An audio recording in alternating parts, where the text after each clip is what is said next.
You're listening to episode 59 of the Small and Supercharged podcast with Ria Freeman. Oh my, you're in for a treat. I mean, full disclosure before we go into this is my first one that I've had to label as explicit, which I'm not quite sure how I feel about that. But it is the most amazing podcast with Vic Brant, aka Wimpy Weekend. She is honest, she's flipping hilarious. But she really shares the highs and lows of the journey that she's been on with us all, and I think you're going to absolutely love this episode.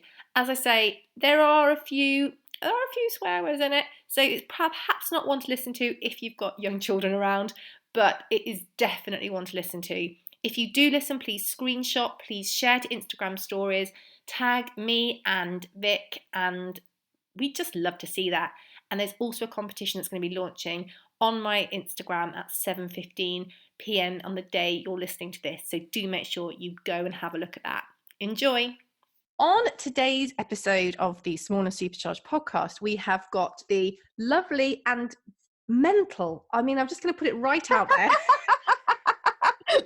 Wimpy Weekend, aka Victoria Brant. You would agree that you're a little bit on the crazy side, wouldn't you? I can think of a few more adjectives, but I'll go mental. The best people are, surely. You're right. If you'd have been listening to the that we had before I pressed record, I think that both of our statuses as slightly crazy would have been confirmed.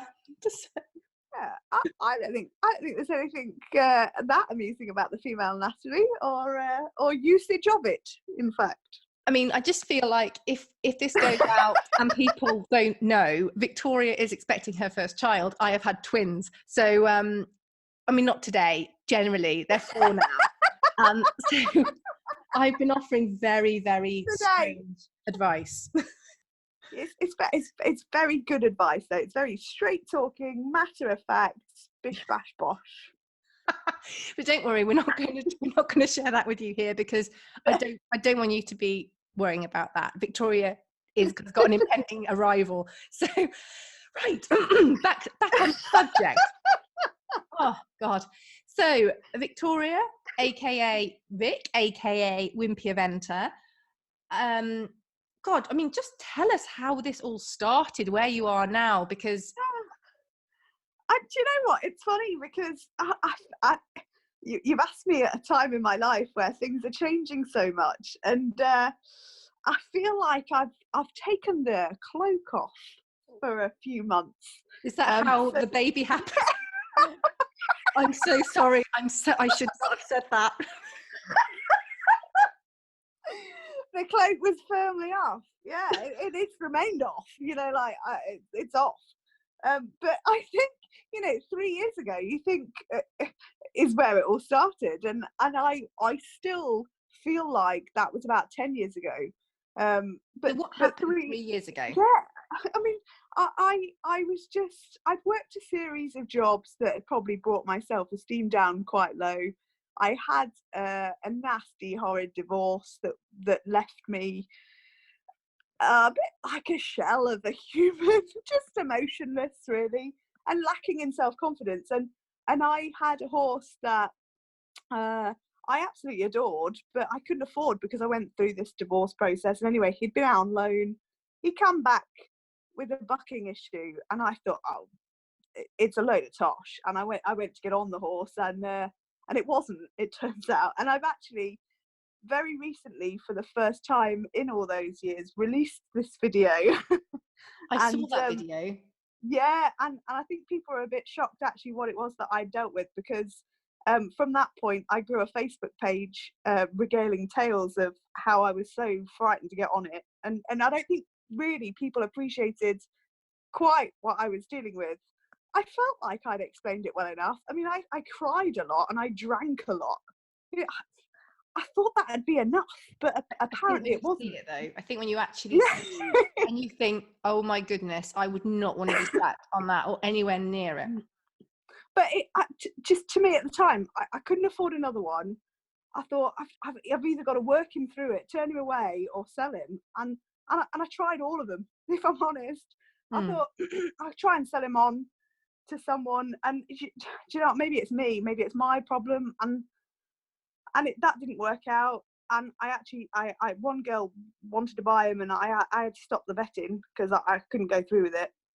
And then I just thought I've just got to sort this out and get hold of myself and try and work through it. And it just got worse and worse. Like I couldn't see a way out. And I thought, I don't know what to do now. I just genuinely didn't know what to do. So I don't know, it wasn't the thing at the time, but I turned to social media. It is now. Everyone turns to social media with every problem that they have. But at the time, it wasn't like that. And I think it was quite refreshing for people to see someone struggling and not just feeling it themselves. So I obviously related to quite a lot of people that had closeted their similar feelings, and it grew so big so quick. And someone said one day, they said, oh yeah, I should turn these Facebook posts into a book. And I thought, well, with all the spelling mistakes in those, I thought that's going to take a lot of proofreading. Anyway, I didn't even edit them. I just copied and pasted into a Word document. No, I didn't. I padded it out to about 55,000 words for a year. And I published the first book, and I thought, I'll put pre-orders out, because I didn't know how many I was going to sell. I thought maybe my mama might buy like maybe 10 copies and that'd be it. But I think I did about 2,500 pre-orders. Wow. And then and then to now, you know, like I'll skip a bit because it's all a bit crap. Turns out I got my shit together. You can beat that out. And I started going out eventing. Anyway, I didn't win. I haven't won one yet. I'm still waiting for my time, but I come like top 3 in a couple. Anyway, got a ticket for a regional final. I had to find out quick what that was, and I thought, well, I could maybe be quite good at this. You know, it was smattered with shit results. I just thought, well, I'm not doing that bad at this. So I thought, and then you see, people don't like when you're doing so well. So then I started getting a load of like hate campaigns and, oh, she's a dickhead, she's a fraud. I got that a lot. Anyway, I thought, fuck them, I'll bring out another one. So we're well in explicit now. We are well in explicit. Sorry, I said F. Yes, I thought I'd bring out another book. So at the time I was very much affected by people that were being not very nice.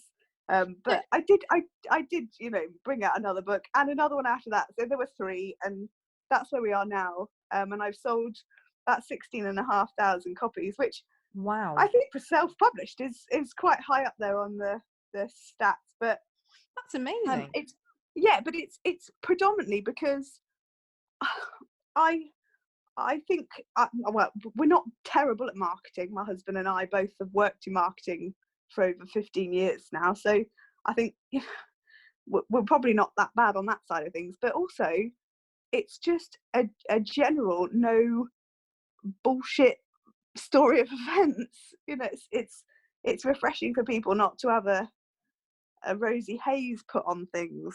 So I'll stop talking now. Maybe you want to ask something. No, it's okay. No, so you started off literally on a Facebook page writing quite, well, we call it now long form, but quite long posts, almost like blog posts, didn't you? And that's how it actually all started, just sharing your experiences. Yeah, and poetry as well. Apparently I'm a poet. Didn't know it. Yeah, and I think I just wrote to an audience that was so receptive, and I remember even now when I write a post, I'm writing to give myself advice. So I'll sit here, and do you know, there's some days where in the last 2 years I've just not wanted to get out of bed because I felt just, I don't know what the fuck I'm doing with my life. And I've sat there and I've written a post about like, what do I need to hear? And it turns out that several thousand other people also want to hear that. So no one is ever alone feeling like crap, and no one's ever alone feeling insecure or dealing with things, you know. And I just think if you just give yourself an outlet to get rid of that, I could get out of bed. You know, it made things very different for me. So it's cathartic. It was self-help, really, and it just so happened that it made me a minor celebrity. over time, you started off with the blogs, you got more and more people, well, the blogs on Facebook. And now how big is your Facebook page now? Because it's pretty insane, isn't it? Yes and no, because it frustrates me. You know, it's only yesterday when I got an email from a brand and they said, we'd really like to work with you, but we're looking for over 50,000 followers on Facebook. And I thought, well, I've got 30. I said, and do you know what? I replied and I said, would that apply if 49.5 thousand of those weren't engaging? Because I said, my engagement is over 25% on every post, pretty much, unless I share something as someone else's that's a bit crap. It's amazing everything organic. Yeah, and it's what everyone strives for, and I think no one appreciates quite how the figures translate into something rewarding for someone like me, because it's not necessarily about the number of people following, because they're not necessarily even the people that see it. So the people that like and engage are often people that aren't even following and that have no interest in following, but they're engaging. And I don't care whether they're followers, I care whether they are getting help from something I've posted. So, you know, yes, I should be more business minded about it, because it could be a full-time job for me, but at the same time it then becomes all a bit serious, and the numbers then start to mean too much, and you take the focus off what you started it for, and then the content suffers. So for me, the Facebook page is at 30,000. My Instagram account's growing quicker than Facebook ever did, which is the most bizarre thing in the world, because I'm a terrible photographer. Lucky my husband's not too bad, but that's at about 13,500. And then I just think the what gets overlooked these days as well is website stats, and it won't do for much longer, I don't think, because there is a way of being able to create this figure of your, I don't know, total impressions to give to companies, and to be able to turn it into to monetize the page essentially. But my website stats are around 65,000 a month. Wow. And that for me, it's like, I just think, how do you then translate that into cash? I'm not glued up enough. I just and also because it's so personal, you know, I just think, I can't do any more without the guilt. And I think it's then not fun, is it? And I think, to be honest, the way that you've done it would be the way to do it, because, as you say, you don't want to work with brands because they're just paying you. I know you're really particular about I don't mind. If there's anyone listening that wants to pay me, then, you know, I'd take that. But you are particular about who you endorse and work with. You know, you won't just work with anyone. Yeah, yes and no. I think, I'll be honest, you know, I'm not one of those people that will say I'll only use or promote products that I'll spend my money on, because I'm not. And I'd be lying if I said I've only ever taken product in return for either for free or for money that I've liked, because I'd be lying. Okay. Because I thought, there's things that I like to try that I've never seen before, and I've agreed to, on the proviso that if it's shit, I won't say a thing about it. Oh, that's fair enough. That's always got to be the deal, isn't it? That's the key.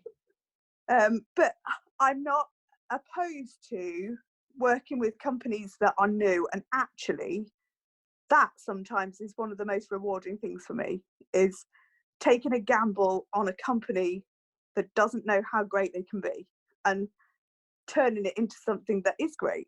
And yeah, I've made a few mistakes doing that, but there are companies that I absolutely love that didn't have enough credit before because they were unheard of and no one had touched them with a barge pole, but I've helped them like with that first stage of their business. And ordinarily, if I'd have gone, oh no, I'm not going to touch that because I've not used it, I wouldn't have had that opportunity to give back like that. So I think I think what I was trying to say, probably not well though, is that you won't say to your fans and followers, this product's amazing, when you don't think it is. You are, you know, I appreciate you work with new brands, but you're not going to say to your fans and followers who do trust you and value your opinion, this is amazing. I use it every day. If you're like, this is rubbish. Yeah, absolutely. Only I'd be a liar again if I said that was true. And you can publish all this. I don't mind. Okay. Yeah. So there are things, and in my naivety over the few years that I've been doing it, I have been led to believe that something is better than it probably is. Okay. And I think there's times where people do make mistakes, and I think I was so flattered by, and it's not one, it's probably, I could probably count on one hand how many it's been, but there's been a few things that I've accepted as a blogger and thought, there's been something niggling in the back of my mind that it's not been 100% genuine, but actually I've gone along with it, and I've not been paid for it, and I've put a lot of work into it, and I've thought, what the am I doing?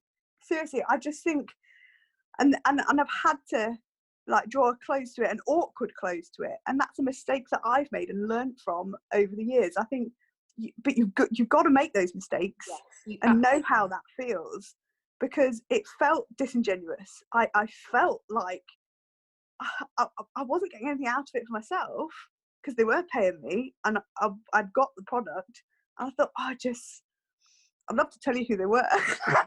Oh, don't. I'll be shocked. I won't, don't worry.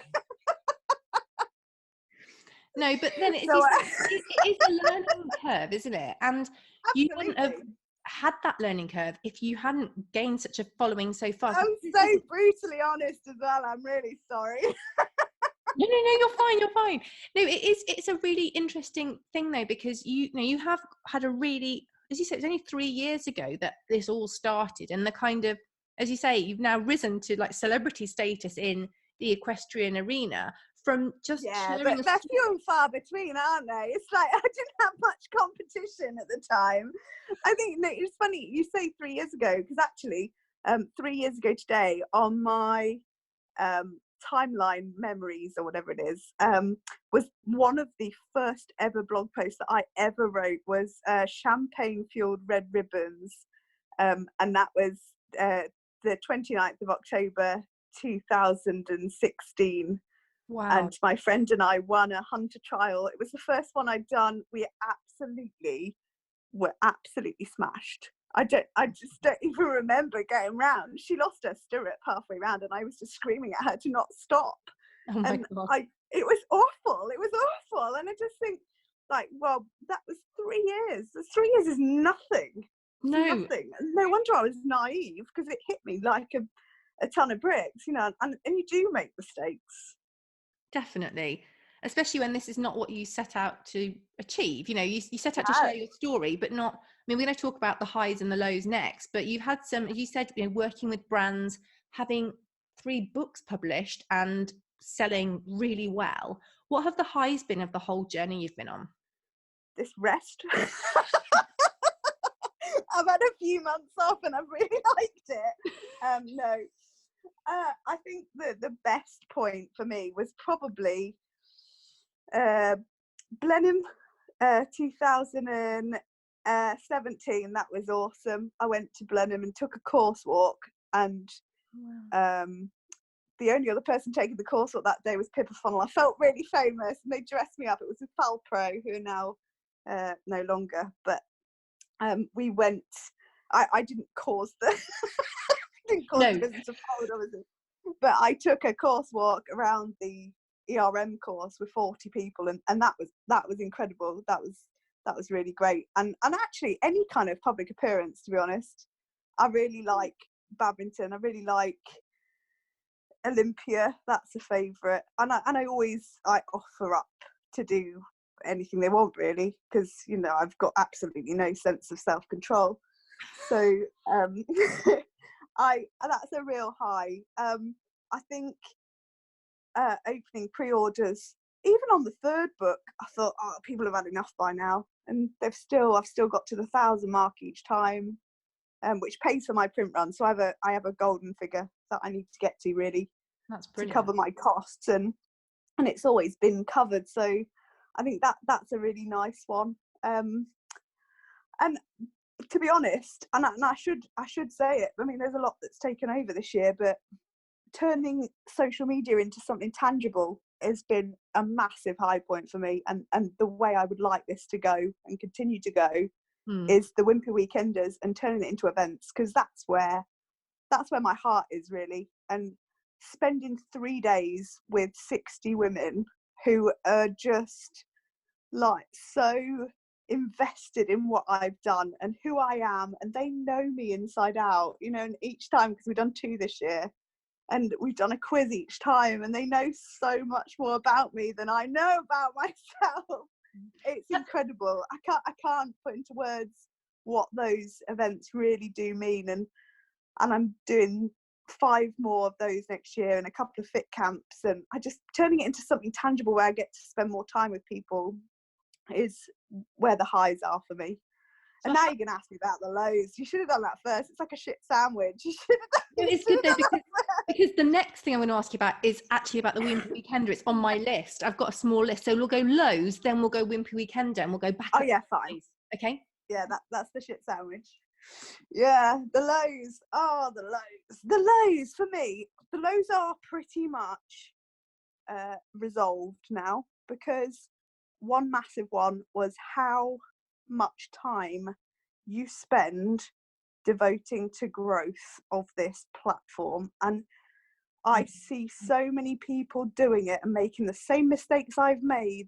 There's no point telling them, because they'll learn for themselves. But you cannot, you've got to be able to detach yourself from it all.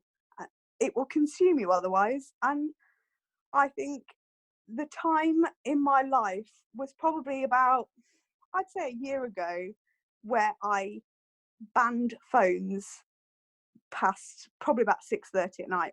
So you'll notice that I never post after 7 o'clock ever at night. I just don't. And I do everything, replying to people. It's all done during the day, and the time I spend at home is not attached to my phone, because you don't get that time back, you know. And it took, I don't really know, there was a turning point, and I thought, I think my husband had gone out maybe to football or something, and I just thought, what if he didn't come home tonight? What if he'd crashed his car? Or, you know, what if we never got another day? Would I like be happy that I spend every evening till 10:30, 11 o'clock on my phone replying to people that I don't even know?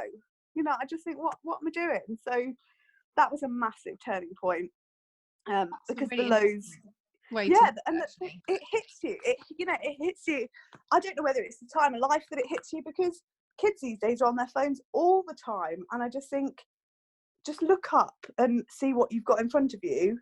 If it's not worth that time, then don't bother. But if it is, then you need to genuinely reconsider how you're spending that time, because you will regret it. And I was getting to that point. I was resenting how much time it was taking up, and so I made that decision to shut it off, and it hasn't affected anything. I mean, the growth probably slowed down a bit, but I needed it to, if I'm honest. But I think it was a few awkward conversations and a few muttered, "Oh, you're always on your phone," you know, and I hate that now. I get so defensive over it. I'm like, I'm not always on my phone. I'm not always on my phone. And so the only other thing that, it's going to come up, isn't it? But I'll put it massively behind me, is the amount of arseholes that there are. The amount of Facebook fury that goes on is just remarkable. And now, do you know what? And somebody, and I'll say it openly now, there's Jake Tarrant's just done an anti-bullying campaign. Yes, buddy don't bully. Yeah, no, mate, I've got it wrong a few times when I've been telling people about it, because it is great, but I think it's 18 months too late, because I think it's actually getting better on its own. And now I might be wrong. I might be just blindsided to it. I might have grown out of it. Bullies might have got bored with me and they might have moved on to someone else. But for a time, everybody thought that I was making this all up. And the amount of people that were shocked by that video I put out the other day, it was obvious they thought I was making it up, because they didn't. The reaction I got to the video of the horse and doing what he does, they couldn't believe what I was dealing with. So maybe I was wrong. I should have put that out before, but I didn't feel like I should have had to justify it. So No. I think people judge, don't they, before they really know, and that's just the nature of life. I Yeah. judge people. I'm not perfect, but I think there is a gap between judging someone to yourself, and there's a big jump between that and being foul about them on social media. yes, yeah, absolutely. But I tell you what, again, it goes back to the switch it off. Just switch it off, man. Like, you've got to be able to detach yourself, and that's the most important thing, isn't it? If you're going through that, just switch your phone off. Like, I cannot stress enough how important that is, and how much of a learning curve you need to go on before you realise that they can't affect you. But don't I tell you now, it was Valentine's night. I remember it. Valentine's night. I think it was 2017, and I made the biggest PR fuck up I've ever made in my entire life, and I stopped, first of all, the process of somebody else trying to crowdfund a horse box for me by doing it myself. Okay. I thought, it was huge. Like, I was like trending on Twitter. Oh my God. It was awful. No, I wasn't really, but it was awful. It was like one of those moments where I so innocently did something that I thought was the right thing, and it was the wrong thing, and I couldn't believe what it created in people. There were so many people out to get me after that point. I thought, what have I done? I couldn't see it until I took a step back, and I'm like, I suppose that was a bit of a dickhead thing to do. Like, and most people do just save up for a horse box, but I wasn't looking for a solution to get free cash off people. I just made a big rookie error, but that opened a can of worms for everyone to have a go. It was like, just everyone jump on the I hate Wimpy bandwagon and how much of a fraud she is, and she's just after people's money. But what a way to consolidate like those people's thoughts as well, because like if they'd have had that inkling of a thought before, now she's definitely out to get their money. I thought, what a dickhead. Like, I didn't think about it from anyone's perspective other than my own. And that's the process that you go through as you do this more and more. You get to that point where it's like, just think about it from someone else's point of view. But as you say, it is all a learning curve. Oh yeah, massively. And I hold my hands up and say I was the dickhead. Like, it's fine to do that. It is. And I tell you, on the subject of this anti-bullying thing, and I do think at the moment I really, really struggle with, and I don't know whether it's because I'm about to give birth, but I'm struggling with young people and their embarrassment of themselves on social media. I absolutely hate it when I see a young girl and they've posted a picture of their horse and they've covered their face with an emoji because they're embarrassed of what they look like, or they're embarrassed of their expression, and that, I tell you, that gets me more than any of the online words that people have like limited vocabulary for. It's just so it's so telling of where we are now, that they daren't show their face because they're worried about people's reaction, and people apologizing for themselves before anybody's even commented, and that's sad, because you shouldn't ever have to apologize. I'm not a brilliant rider. My horses always are covered in shit and mud. I don't think you should ever make apologies for something that makes you so happy. And that's what needs to change, not so much. There's a lot of people that don't know themselves yet that are making snidey comments to others, but I just think it's so much more serious than that. And I don't know what the answer is, to be honest. It's a lot less time on mobiles is the answer, but I can't reinvent the wheel. You can't go and take phones off everyone in the country. Yeah. But I But think shouldn't there be a limit? well, they have got that thing, haven't they, on iPhones where it tells you how, I mean, I don't look at it, tells you how long you've been on. I don't look at that. No. But that's a really interesting point, though. Some really, really solid points there. I will put a link to Jake's campaign as well in the show notes, because I have seen it around. And I think it's a really positive thing that he's trying to it encourage. really is. Yeah, it is. So, blooming good for him for doing that. We're going to go up now. So tell us about, what is the Wimpy Weekend? Wimpy Weekender? That's right. Yeah, do you know what it is? It is exactly that. Everyone just has a cry. No. What is it? What is the Wimpy Weekender? Because you said you've done 2 of them now, didn't you? Yeah, no, it's just a way for me to make loads of money. Is that what it is? No, do you know what? I've lost money each time so far, so I'm not doing very well. No, it's an adult camp. I'll summarise very briefly.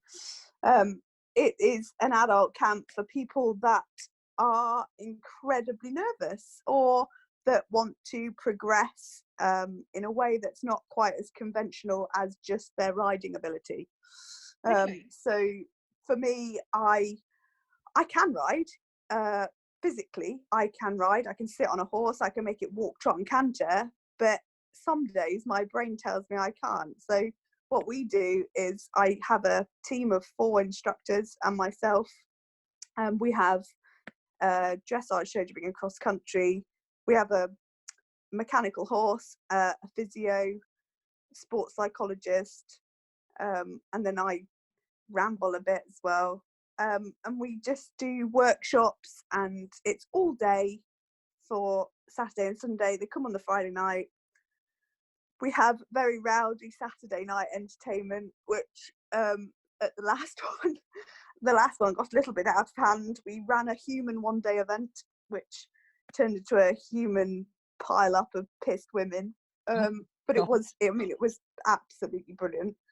But I just think it's just somewhere where people have taken a gamble on me, and they have invested so much in me that it is a way for me to give them something back. And yeah, it's not free.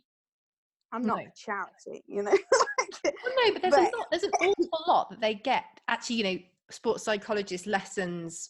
There's a lot. Yeah. But it also it's much deeper than that. I think the first one, I think 15 of them came back for the second one. Wow. And there was a group that all met up at Burley. They all bought group tickets, and the community that it has built since those Wimpy Weekenders, and even now, you know, I've created groups for each of them. So there's May and August, and they all still talk. They all still cheer each other on. They post pictures of shows they've been to every weekend, and I just think that's what social media should be becoming. It's just incredible to see it, and I can't tell you how amazing that is. You know, they've all gone away with like this weekend of like enlightenment and friendship, and that's the most important thing. They've gone away with this commemorative hoodie and a lifetime of people there that are the same as them and that can support them through the next step.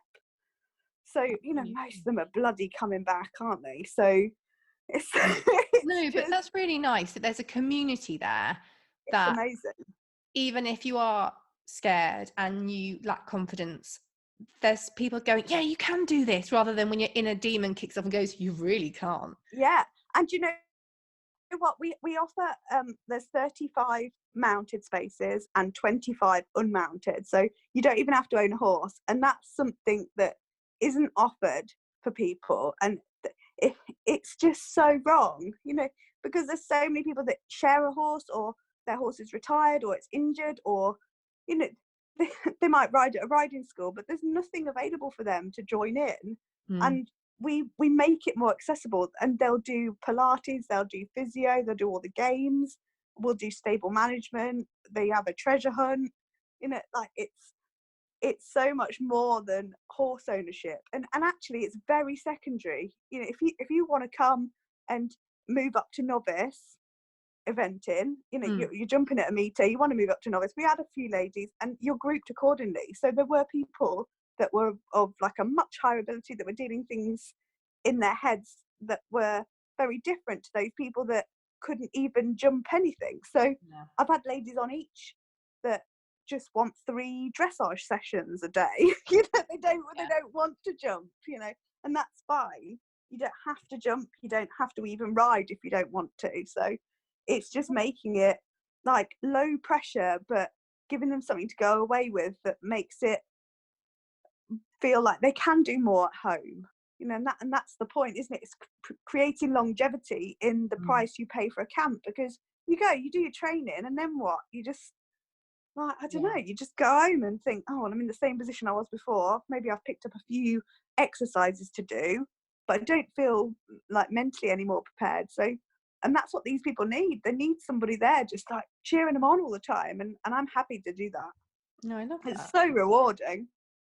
So obviously the Wimpy Weekender and how that all works, and your books have been two things that you couldn't have, well, you probably could have done, but they wouldn't have been as successful if you hadn't have built up the following you have, developed your blog. So what other opportunities really lovely opportunities that you kind of didn't see coming from this? Interestingly, the biggest one that just came into my mind was moving. Oh wow. Yeah, it really quite personal as well, because I had spent a long time down in the south, and having the page and the books and that facility to be a bit more fluid with my time and my career, because I was then a parcel packer for 40% of my job, because I didn't employ anybody to I obviously got the books printed, but I didn't employ anyone to post them out or package them up, or so I packaged up 16,500 books from my front room. Which is insane. In the pink parcels, no less. The most beautiful pink, shiny packages. And that's without. So we've had 2 clothing ranges and various just merchandise, and just I thought, oh, that looks fun. Oh, we'll do a headband for winter, and then it's turned into a jumper, and then someone said, oh, can I have the matching joggers? And I'm like, bloody hell, before you know, you've got like 12 products in 14 different sizes in 3 different colours, and my life is just a mess with 3 jobs still, you know. So I think it's been difficult to manage, but it's meant that we could make that move further up the country to Lincolnshire, where I'm originally from, and take a bit more of a gamble with careers. We're lucky that my husband works in marketing, and he got a marketing job before we moved, but it wouldn't have been such a massive problem if we hadn't have both found work as quickly. So I could stay at home a bit more and pack parcels. So that's a massive plus for me, and I've never been so happy. Yeah, we've been here 2 years, and it's the happiest I've ever been in my whole life. So testimony to Facebook changing people's lives. Yeah, definitely. And also now you've got 2 horses now, not just Patrick. Yeah, so I went through a little bit of a shitstorm of horses again, because I made a mistake again in buying an ex-racehorse that I think I was probably a bit naive again. I got swept away in buying from a charity, and I thought I could really help them, and I did a bit of fundraising for them, and I thought, oh, I'll just get a horse, you know. And it turns out that not all racehorses want to live in a field, and that's all I can offer. So it didn't work out for us, in that I bought Bender. I couldn't remember his blooming name, and I knew it was something a bit crazy. And also, do you watch Futurama ever? Yes. And I was there thinking, you know this, and I couldn't think of his blooming name.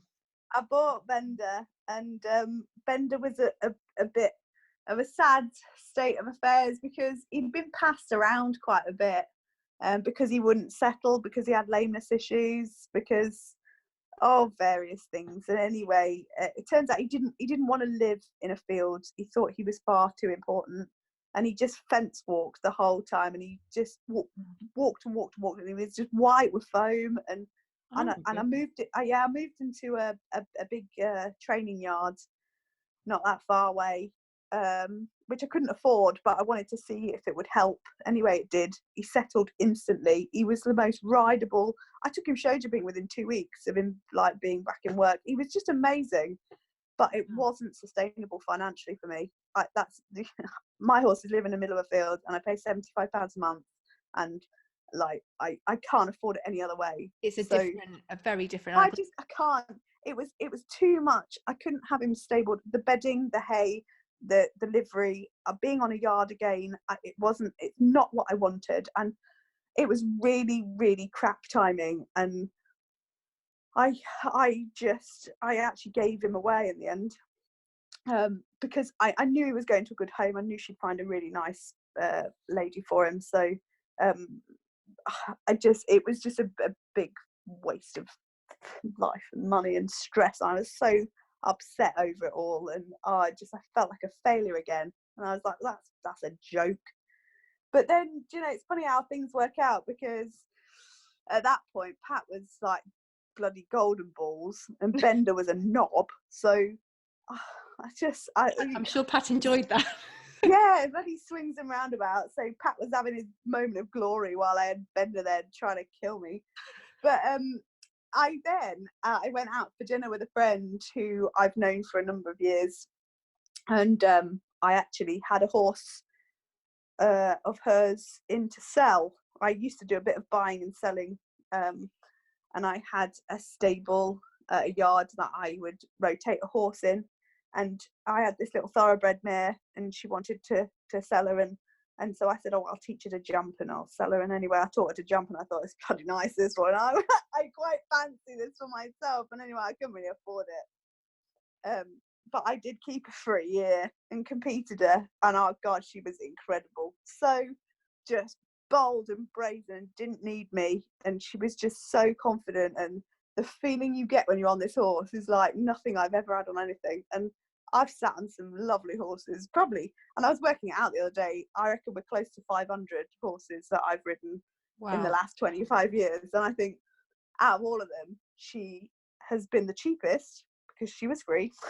And she is just the most incredible horse I've ever sat on. So it turns out the lady that owned her was just struggling with time and daylight hours last winter. It was October or September, and she said, oh, I'm not coping very well. The mare won't come right,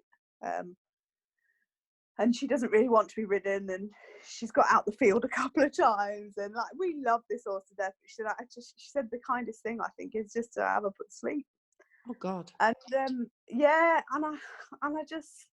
I said, no, like, let's not. We didn't say that in so many words, but it was like unsaid between the two of us over dinner. And I didn't say anything at the time. And I got in the car after dinner that night, and I rang Gary and I said, can I have the mare? And he said, well, I don't know why you're asking, because P was the first horse that Gary ever rode. Oh wow. Yeah. So when Gary and I first met 6 years ago, P was the first horse he ever sat on. And he came out for a ride with me, and they had a really strange but close bond. Yeah, so Gary, duck out of water, London boy, fell in love with this horse. So so he said yes, obviously. And she made the trip from the depths of Hampshire to Lincolnshire. We did a switch over in a McDonald's car park on the A1. Nice. And I had absolutely no plans to ride her, none really, when I got her back. And I thought, even if she's never sound again, she will stay with us forever now. And she was just going to be a companion horse. Anyway, I saw her moving around the field and I thought, she's nothing fucking wrong with that. There is nothing wrong with that. So I started doing a bit of in-hand work with her and lunging her, and then I thought, I'll just fucking get on her. And she was always so good, always so polite and never put a foot wrong, that within 6 weeks I was back on. She was completely sound. She had physio a couple of times and got a saddle to fit, and she was just, and then I reckon 6 months later she was at her first event. She was placed 3 out of 3, I think, nearly. So yeah, so I think then you get to that point again, isn't it, where you've got one amazing one and the other one's back to being a knob. So they're never both brilliant. But yeah, they'll both be going back out probably the end of March, with just a bit of fun in mind, I think. I was just about to say with a grassroots qualification in mind, but I've already said, like, I'm not putting any pressure on. Well, I mean, you said it now. Yeah, she'll be my grassroots horse. I think I'm gonna test him a bit next year and put the fences up a bit, and grow a pair and see what happens with him. I'm not going to chase the qualification because it's too competitive and he's too inconsistent, whereas she's really consistent at the lower levels. So I'm gonna try and take him up to novice with a set of balls strapped to me, and just be more consistent with her. So I mean, I'd just go for an air jacket. I think that's more conventional and accepted in eventing. Yeah, but you do you. Maybe that could be the new mascot, like a hairy set of testicles strapped to your back instead of an air vest. I'd go air jacket still. I'll be honest. Yeah. I'll pick air jacket any day of the week over that.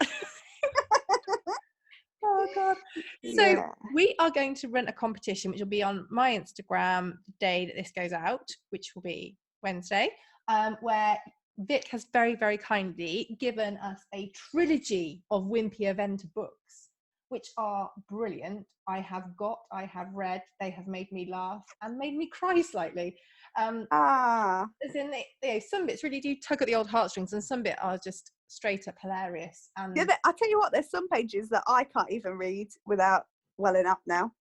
No, but it's lovely, and it's really cool to see the journey through the books as well, of everything that you've explained, to watch that journey develop in book form too. Yeah, and do you know what? It's funny, isn't it? Because you always worry how you're going to come across to people, and I think if you maintain the same consistent honesty and trueness to yourself, people are either going to like you or they're not. And I can't be any different. I've always been like this, and I think it's one of those Marmite things, isn't it? But and if they're not your tribe, they're not your tribe. They're never quite. Get you. Exactly.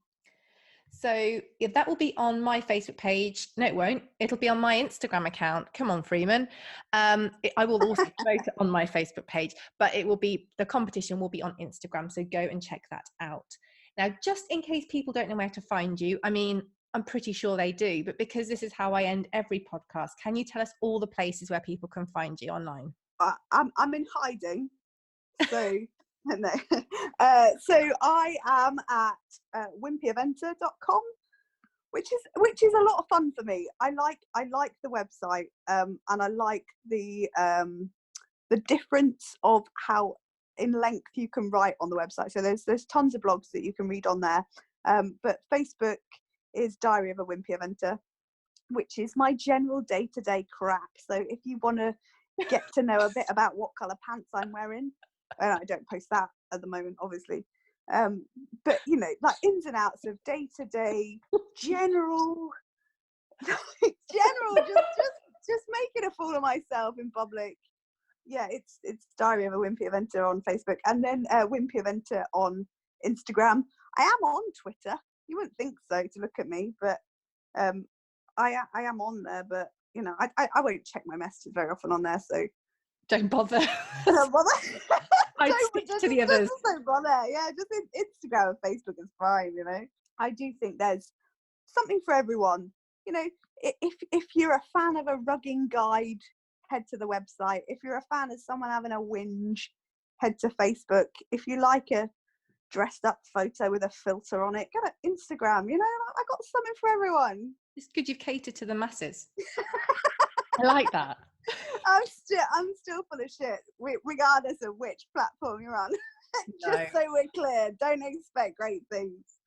Well, I have to say, I don't think I've laughed this much during a podcast recording. I don't think or probably cringed about how much you're going to have to edit out. No, I'm not editing this. I don't. It's you, and I just need to put an explicit label, which you'll be my first explicit podcast label. Oh, who'd have thought that'd be me, eh? I know. I mean, I needed to do it at some point. I'm sure I needed to go for it, and you've been putting this off. I caught you on the hop. I'm pleased that we've got that explicit status right in there now. Thank you so much. It's been absolutely hilarious. I'm going to chuckle back as well. And we could maybe reconvene when I could have a drink, because we used to do things like this, like Wine Live. That used to be a thing. Yeah, because that never went badly wrong. Yeah, that was always flawless. Oh God. We'll reconvene when I'm not carrying a human. Yeah, we'll do a sequel if people are up for it. Don't forget if you want a sequel, give it a like and a share, will you? Yes, if you want a sequel and or you've enjoyed this, I need you to screenshot, share it to your Instagram stories, and tag us both. Because and if we get more than 1,000 shares, I'll film the birth for you all. No, because they're not going to share now. I don't want it to be like a small and supercharged podcast. One born every minute. I don't need that in my world. Oh, don't make me laugh too hard, because you know what happens in the later stages of pregnancy when you laugh too much. Oh God, we're gonna go now. Anyway. Thank you so much for listening, and don't forget to check back for the competition, and for God's sake follow Victoria on her social media platform. Please. Thank you so much. You're a diamond. Goodbye.